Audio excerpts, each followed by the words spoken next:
Alors, comme promis, je vous présente la colline au feu follet. Donc, la colline au feu follet, c'est un jeu coopératif, mais il y a un mode aussi compétitif qui existe. Donc, je vous l'expliquerai plus tard. De 5 à 9 ans pour des parties de à peu près 20 minutes et de 1 à 4 joueurs. Vous voyez, c'est une belle boîte. Alors, déjà le matériel. Donc, dans la colline au feu follet, nous avons un beau plateau incliné, comme vous pouvez le voir.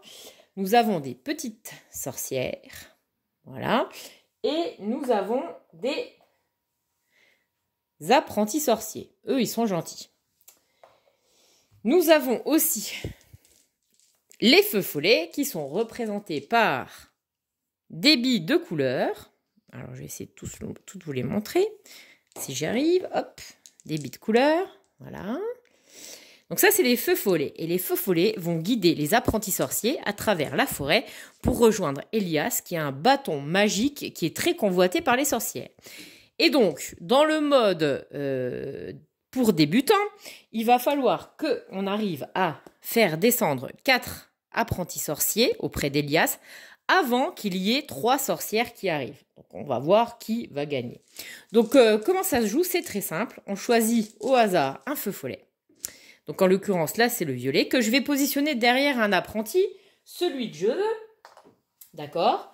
Et donc, dès que la bille, en descendant, va se retrouver coincée derrière un personnage, que ce soit une sorcière ou un apprenti sorcier, je vais devoir déplacer ce personnage le long du chemin qu'il y a le long du plateau incliné. Et donc, si c'est la bille violette, je vais devoir déplacer le personnage qui a été touché au prochain emplacement violet. Donc, par exemple, là, j'ai le personnage là qui est touché, hop, je le mets à l'emplacement violet. Là, il touche une sorcière, donc c'est la sorcière que je vais devoir déplacer, zut. Donc, jusqu'au prochain emplacement violet. Donc, il est ici. Si jamais les billes sont coincées, c'est moi qui décide de quel côté je fais tomber la bille. Alors là, je vais la faire tomber du côté là. Voilà, là, il n'y a aucun personnage qui a été touché. Au joueur suivant de piocher un feu follet. Donc là, je prends un jaune. Le jaune, je vais mettre ici. Allez, c'est parti. Jaune, donc je descends mon apprenti sorcier jusqu'au prochain point jaune. Ah, ça touche une sorcière. Donc la sorcière, pareil, jusqu'au prochain point jaune. Ah, ça touche encore une sorcière. Ici, ok. Une bleue. Allez. Ok, ici. Impeccable. Donc, je rappelle, le but, c'est de descendre les apprentis sorciers. C'est pas toujours évident, quoi. Hein. Donc là, c'est la blanche. Donc, hop. Vas-y, vas-y, vas-y. Bon, j'ai pas fait descendre beaucoup de sorciers. Au joueur suivant, la rouge. Alors, tac, tac. Voilà, là, ça touche mon jusqu'au prochain rouge. Là, ça retouche un bleu. Voilà.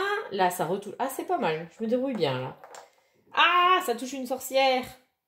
Donc, la sorcière va jusqu'au prochain rouge. Quand on a utilisé tous les feux follets, on reprend les feux follets, on les remet dans le sac et on continue.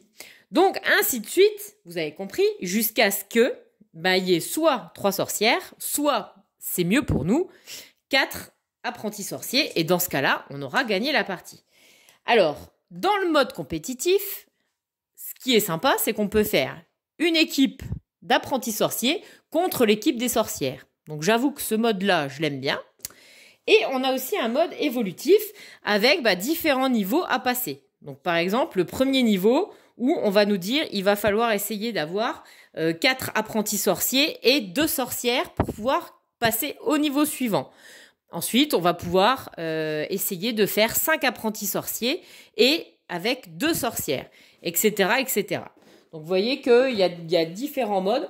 J'avoue que c'est assez addictif, en fait. On se prend vite au jeu. La plage d'âge est assez large pour qu'il y ait des frères et sœurs avec un certain écart d'âge qui peuvent y jouer. Voilà. Et je pense que c'est un jeu qui plairait aussi à mon chaton, n'est-ce pas mon bébé? Hein, la petite bille qui tombe. Ah, ça c'est drôle, oui. Mais bon, c'est pas pour toi. Voilà, voilà, donc c'était la colline au feu follet. J'espère que je vous ai donné envie d'y jouer parce que c'est vraiment un très très beau jeu, idéal pour un joli cadeau de Noël. Il est dans le flyer de Noël si vous le cherchez, il n'est pas dans le catalogue annuel, donc on l'a jusqu'à fin décembre. Voilà, si ça vous intéresse, donc n'hésitez pas à me contacter. Bye bye!